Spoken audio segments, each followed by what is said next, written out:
Oh, hi. I didn't see you there. You caught me in the middle of a good book. The MLA Handbook, 8th edition. Hi, my name is Nathan Lewis, and I'm an instructional assistant in the Writing Center. Today, we're going to take an incredible journey of formatting your essay and citing your sources using in-text citations and the Works Cited page. Welcome to the MLA Workshop. Alright, so let's talk about MLA style. So, what is MLA style? I don't know. Well, let's take a look. MLA style is the set of principles for formatting and citing sources for papers in the liberal arts and humanities. Today we're going to talk about two aspects of MLA style. First, the format style, or the visual presentation, and next will be the citation style, all the in-text citations and the works cited list. Alright, so let's talk about some of the basics with the format. The font is Times New Roman. Your font size will be 12. The line spacing is doubled, and you'll have margins at 1 inch on all sides of the paper. And at the beginning of every paragraph, you're going to indent ½ an inch, and you can do that very easily by pressing Tab. It's so easy! Alright, so here's the front page, the way that the front page will look whenever you are working on your paper. In the top left-hand corner, you see you will have your name. Underneath that, the professor's name, the course under that, and then the date. And in MLA format, we do day, month, and year. Below that, centered, is the title of the paper, and you see this is the beginning of the body of the text, so indenting the first paragraph ½ an inch. You're also going to insert page numbers in the top right-hand corner of the page, and right before that, you'll insert your last name. Alright, let's take a quick look at the Works Cited page. So this is the final page of your essay. Centered at the top of this page, you will write Works Cited, and you will list all the sources that you use in your paper. The indentation being used here is known as hanging. The second line and any subsequent lines will be indented ½ an inch, and we'll talk a little bit more about that later. Alright, let's take a look at in-text citations. So what are in-text citations? I don't know. Well, in-text citations are citations in your text. Let's take a look. Make sure to include in-text citations. The typical in-text citation consists of parentheses with the last name of the author and the page number. In this case, we have a quote, and after the quote, we include parentheses, last name of the author, page number, in the parentheses, and the period goes on the outside of the in-text citation. So even though the quote may have ended here, we want to put the period on the outside of that. Whenever using an idea or a quote that is not your own, it must be cited in the text of the essay. So anytime you use information from a source, whether quoted or paraphrased, you must cite it. That way you are giving credit where credit is due. Why do I have to give credit where credit is due? Get on the ground! If you don't include in-text citations when using information from a source, you could be accused of plagiarism, which could lead to a 0 for the paper, a 0 for the course, suspension, expulsion, loss of respect from friends, colleagues, loved ones, embarrassment, humiliation, loss of future career and education opportunities, copyright infringement lawsuits, and other legal consequences, loss of opportunity to be a critical writer and thinker. In-text citations lead readers to where the information came from originally, just like Reese's Pieces were used to lead an extraterrestrial into Elliot's house in the 1982 critically acclaimed Steven Spielberg classic, E.T. Alright, whether you're using a direct quotation or a paraphrase, you need to include an in-text citation. So we've already seen the way it looks with the quote, and it's the exact same for paraphrasing. So even when you're rewording the information from the source, you have to include the parentheses with the last name and page number. Parentheses and signal phrase. So, like we mentioned before, you can place the citation at the end of the sentence using parentheses. That's the typical standard. But you can also place the citation within the sentence using a signal phrase. For example here, according to Jones, students often had difficulty using MLA style, especially when it was their first time.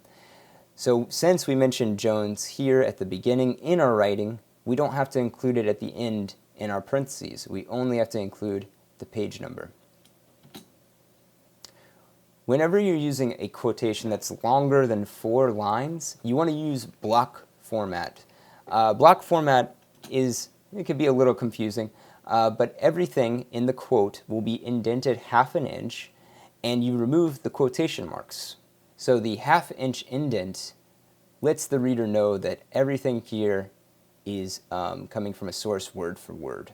Another interesting thing about the block quote is the period goes before the in-text citation, which is the opposite of what I just told you. Typically, I suggest to students avoid the block quotes if you can.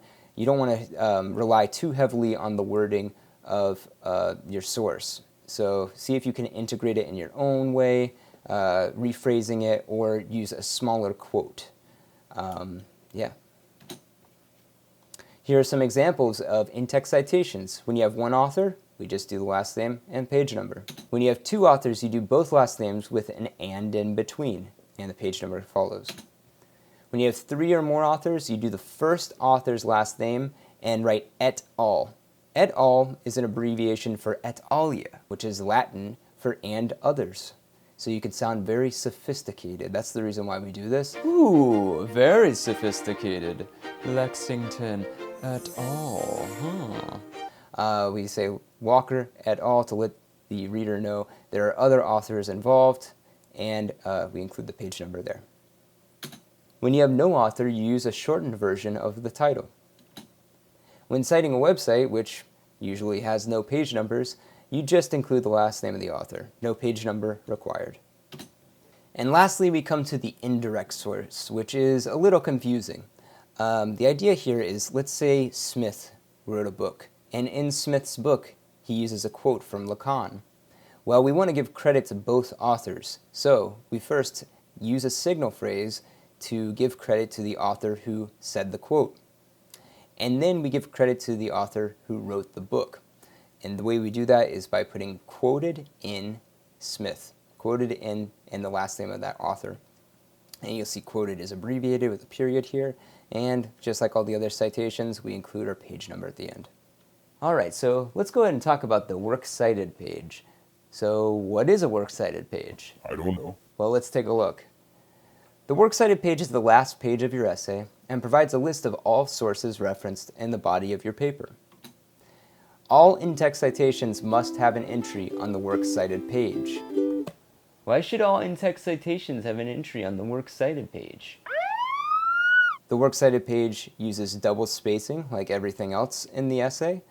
All of the sources use hanging indentation, which can be accomplished pretty easily in Microsoft Word by highlighting your source and pressing Ctrl-T. It's so easy! Also, the sources are listed in alphabetical order according to whatever comes first. So let's take a look at 3 of the most common sources and how to properly cite them on the works cited page: books, articles from online databases, and articles from websites. Alright, let's start off with the book. So the book starts off with the last name and first name of the author. You'll see that there's a comma in between and a period at the end. Then we write out the title of the book and notice that it's in italics. We place a period there. And then we include the publisher with a comma and the year of publication. For example, let's say that you wanted to cite Never Let Me Go by Kazuo Ishiguro. Let's take a look at how to do that. Well, first we want to do the author's last name, Ishiguro, with a comma, and then his first name, Kazuo. Next, we want the title of the book in italics, with a period at the end. We follow that with the publisher. To find the publisher, just look on the title page in any book. In this case, it's Faber and Faber, with a comma after that. And to find the year of publication for a book, flip to the copyright page. If there are multiple years, just choose the one that is most recent. Next, we'll take a look at the article from an online database. This is arguably one of the most commonly used sources throughout your college career. So let's take a look. It's a last name and first name of the author. We have the title of the article in quotes. The title of the journal is italicized. We include the volume number, issue number, year of publication, and page range of entry. Lastly, we want to show what database it came from, so we include the title of the database in italics, and the URL, the link to the article. To find journal articles, you can access the FSW library page at fsw.edu/library.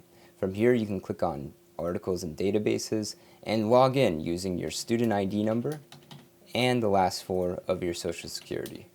Here you'll have a selection of many different subjects to choose from, and so since we're writing about Never Let Me Go, let's see if we could find something in literature. Okay, so here's an article by Anne Whitehead. Let's go ahead and get this started with the last name, comma, first name of the author. Next is the title of the article, Writing with Care. And since we have quotes within quotes in our title, we will change them to single quotation marks. Next is going to be the title of the journal in italics, which is Contemporary Literature, with a comma. After that will be the volume number, VOL period 52, with a comma. Then is the issue number, 1, with a comma. After that, we would include the year of publication, which we can find right here, 2011. And lastly, we will include our page range of entry. After that, we want to show what database we got this from. Right now we're using JSTOR, so we will italicize the title JSTOR. And at the very end, we include the link. After all of that's done, we just want to make sure that it's double spaced. And we can press Control T to do our hanging indent. And lastly, let's take a look at the article from a website. We start off with the last name and first name of the author, just like all the others. Next, we include the article title in quotes, followed by the title of the website in italics, the publisher, the date of publication, and then the URL. For an article from a website, I found an article on the New Yorker that we can use. Let's start off with, again, the last name and first name of the author. And we'll make sure it's in alphabetical order. Next, we include the title of the article, something about Kathy.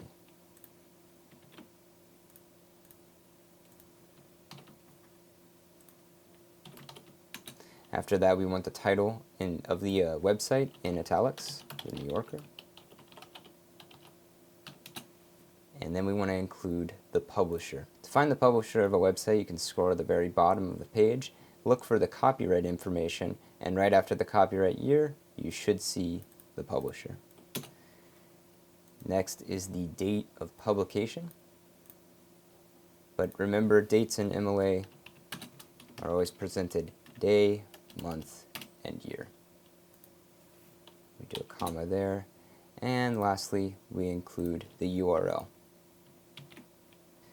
and the period at the end. And let's make sure to do our hanging indent by highlighting the source and pressing Control T. And that's it. In the case of websites without authors, skip the author step and start the entry at the article title. Here's a good example of that. We have verb tenses, the title of the article on the OWL Purdue website. OWL Purdue is actually a really good website, a good resource for anything dealing with MLA, APA, Chicago, any citations. So keep that in mind. That's a good place to go if you're ever having any questions. So the article title goes in the place where the author's name would go, since there is no author, and that's that. If either the publisher or the date of publication cannot be determined, skip that step and move on to the next item. Alright, that's it for now. Thank you for attending this virtual workshop. If you have any questions about MLA or anything writing related, feel free to contact the Writing Center at wconline@fsw.edu. Thanks again and have a great day.